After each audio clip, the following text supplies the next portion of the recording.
हमारे साथ अखिलेश तीन मेहमान हैं, जिनमें शांता प्रकाश जाटव हैं जो नेता बीजेपी हैं, नीरजा चौधरी हैं जो वरिष्ठ पत्रकार हैं, संजीव सिंह हैं जो प्रवक्ता कांग्रेस हैं, और चार हैं रोहित जाखड़ हैं जो प्रवक्ता आरएलडी हैं। अखिलेश, सबसे पहले नीरजा जी के पास चलना चाहूंगा। नीरजा जी, आपने रविश रंजन शुक्ला को सुना होगा जो इस वक्त सहारनपुर में हैं। वहां से वो बता रहे हैं कि बीजेपी के सामने मुख्यतः तीन चुनौतियां हैं इस चरण की। अगर बात करें तो पहला तो ये एंटी इनकम्बेंसी है, सत्ता विरोधी लहर है। दूसरी बात वो ये कह रहे हैं कि मुसलमानों का ध्रुवीकरण हो रहा है, और तीसरी बात ये है कि जो हिंदू वोट हैं उनका विभाजन हो रहा है। तो ऐसे में आपको क्या लग रहा है कि बीजेपी के लिए ज्यादा बड़ी चुनौती है इस बार? देखिए, पश्चिम उत्तर प्रदेश में तो बिल्कुल मुझे लग रहा है कि सपा और जो रालोद की गठबंधन है वो आगे है। पहले चरण में भी जो फीडबैक आया है और जो इस चरण में भी माना जा रहा है, सहारनपुर से बरेली तक की जो पूरी बेल्ट की बात आप कर रहे हैं उसमें भी, और कई कारण है। अगर पिछली बार भी इकोनॉमिक कारण तो है ही, बेरोजगारी, महंगाई जिसे लोग त्रस्त हैं, और कोविड का असर जिन परिवारों में मौतें हुई हैं वो तो उनको नहीं भूलने वाले हैं। तो ये सब कुल मिला के तो है ही। लेकिन सवाल है कि ये जो सेंटिमेंट है, क्या ये सिर्फ नाखुशी है या आक्रोश है? और वेस्टर्न यूपी में लगता है जिस तरह से जाट का रवैया रहा है वो आक्रोश की स्थिति है। जाट ने जो एक मोमेंटम पैदा किया था 2014, 17, 19 भाजपा के लिए इस एरिया से, और वो फिर हवा पूरी प्रदेश में गई थी, वो जाट आज भिड़क गया है बीजेपी से। और कई कारण हैं। जो फार्मर्स एजिटेशन हुआ, हालांकि वो लॉज को वापस ले लिया गया है, फिर भी वो उससे संतुष्ट नहीं है। और कहीं ना कहीं इस बार जाटों की पहचान का सवाल है। हिंदू आइडेंटिटी नहीं है इस बार उनकी, इस बार जाट आइडेंटिटी सामने आ रही है, और वो लोग खुल के ये कह रहे हैं कि हमारी पहचान ही खत्म हो जाएगी। और उन्होंने काफी जम के रालोद को सपोर्ट किया है, समर्थन किया है। तो मुझे लगता है कि एक मुसलमान 80-90% निकलेगा, इस बार निकल रहा है। अगर पहले चरण में भी आप देखें, कैराना में 75% वोटर टर्नआउट हुआ था, 75%। बाकी जगह में ये नहीं था क्योंकि मुस्लिम जम के निकला वहां। और यहाँ भी मुझे लगता है बर्बाद नहीं करेंगे मुसलमान अपना वोट इस बार। बंगाल के बाद वो सीख लिए हैं, और कहीं ना कहीं ये ठीक कह रहे हैं आपके रिपोर्टर जो कह रहे थे। मेरा भी फीडबैक यही है कि ओवैसी साहब कहीं नहीं रहेंगे, कांग्रेस भी नहीं है, बसपा ने भी जो मुस्लिम कैंडिडेट्स दिए हैं वहां भी वोट नहीं बटेगा। तो अगर 80-90% जाता है दूसरी तरफ, गठबंधन की तरफ, तो भाजपा के लिए बहुत प्रॉब्लम हो सकती है इस एरिया में, वेस्टर्न यूपी में। शांता प्रकाश जाटव हैं, शांता प्रकाश जाटव बीजेपी से। जाटव साहब, मेरा सवाल आपसे यह था कि इस चुनाव में बेरोजगारी की बात, महंगाई की बात, कोविड के दौरान गंगा में बहती लाशों की बात, वहां हुई नाकामी की बात, आप 5 साल से राज्य में हैं, 7 साल से अगर हम देखें तो केंद्र में हैं, आप कुछ ऐसा क्यों नहीं गिनवाते जिससे लोगों की जिंदगी बदली हो, पाकिस्तान और जिन्ना के अलावा? क्या लगता है वो मुद्दा इस बार आपके काम नहीं आ रहा? अभी बरेली में सौरभ शुक्ला जी हमारे सांसद संतोष गंगवार जी से पूछ रहे थे बिजली के मैटर पे। तो बिजली के संदर्भ में आपको बताऊं कि अखिलेश जी की जिस वक्त सरकार थी तो बिजली के दाम 60% बढ़े थे।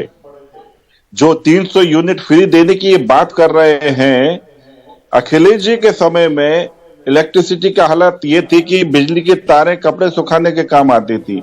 आज उत्तर प्रदेश में 24 घंटा बिजली है। ये काम है जो गिनाया जाएगा, जिसके लिए वोट मिलेगा। आज जो 15 करोड़ लोगों को हम फ्री राशन वितरित कर रहे हैं, उसका लाभ जो उनको मिल रहा है, ये हमें जिताएगा।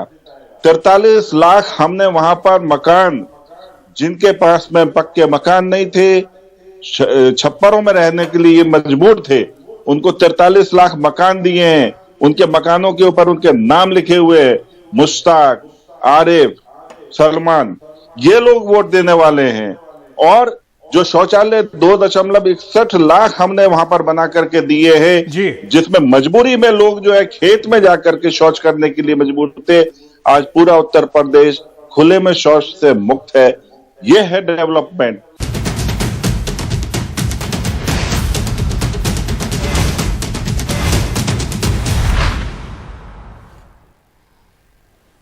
आज उत्तराखंड में सभी 70 सीटों पर चुनाव करवाया जा रहा है। नियम के मुताबिक वैसे तो कल प्रचार थम गया था, लेकिन इसके बावजूद मुख्यमंत्री पुष्कर सिंह धामी पूरे लाव लश्कर के साथ खटीमा में प्रचार करते नजर आए, जिसका वहां मौजूद आम आदमी पार्टी के कार्यकर्ताओं ने विरोध किया।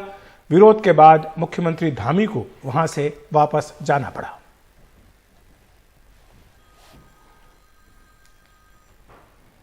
आप झूठ बोलते हो, आप प्रचार कैसे कर सकते हो? ऐसे हमारे साथ हमारे खास मेहमान जुड़े हुए हैं। अब अखिलेश चलते हैं कांग्रेस से, जो हमारे प्रवक्ता हैं संजीव सिंह, उनसे बात करते। सिंह साहब, अगर देखें तो जो ट्रेंड इस बार यूपी में नजर आ रहा है, प्रियंका गांधी काफी मेहनत करती नजर आ रही हैं, कई तरह के स्लोगन्स और कई तरह के नारे दिए गए, लेकिन जो जानकार है उनका यह कहना है कि बंगाल के तर्ज पे जा रहा है, जहां लेफ्ट और कांग्रेस साफ हो गई थी। क्या लगता है कि आपकी उपस्थिति आप अपनी दर्ज करवा पाएंगे जब 10 तारीख को काउंटिंग होगी? मुझे लगता है कि कांग्रेस के संघर्ष को उत्तर प्रदेश की जनता देखी है। पिछले 2 सालों की अगर चर्चा करें तो 18,700 से ज्यादा हमारा कार्यकर्ता योगी आदित्यनाथ के तानाशाही भरी जो सरकार थी, संघर्ष करते हुए 3 दिन से 3 महीने तक जेलों में था। आप कोरोना काल की नीरजा जी चर्चा कर रही थी, जिस क्षेत्र का चुनाव है, आज बरेली के मेरे ख्याल से नवाबगंज के विधायक हुआ करते थे केसर सिंह गंगवार की चिट्ठी याद होगी कि उत्तर प्रदेश के उन्होंने स्वास्थ्य मंत्री को लिखा था। आपको याद होगा कि उनको हॉस्पिटल में जगह तक नहीं मिली थी और कोरोना से दूसरी लहर में वो उनकी मृत्यु हो गई थी। लगभग 4 से 5 विधायक और मंत्री कोरोना काल में भारतीय जनता पार्टी के मरे थे। उस कोरोना काल में जो गंगा की लहरों को अविरल और निर्मल करने की बात देश के प्रधानमंत्री क्या करते थे, उसमें लाशें बही थी और कांग्रेस पार्टी के कार्यकर्ताओं ने सेवा किया था। हम ये बिल्कुल मानते हैं कि जो पिछली हम चुनाव लड़े थे था तो मेवा मिलता है या नहीं, ये देखना होगा। संजीव सिंह जी, हमारे साथ रोहित जाखड़ जी भी हैं, जो कि आरएलडी के प्रवक्ता हैं। रोहित जी, हमने ब्रेक में जाने से पहले नीरजा चौधरी जी को सुना था, वरिष्ठ पत्रकार हैं।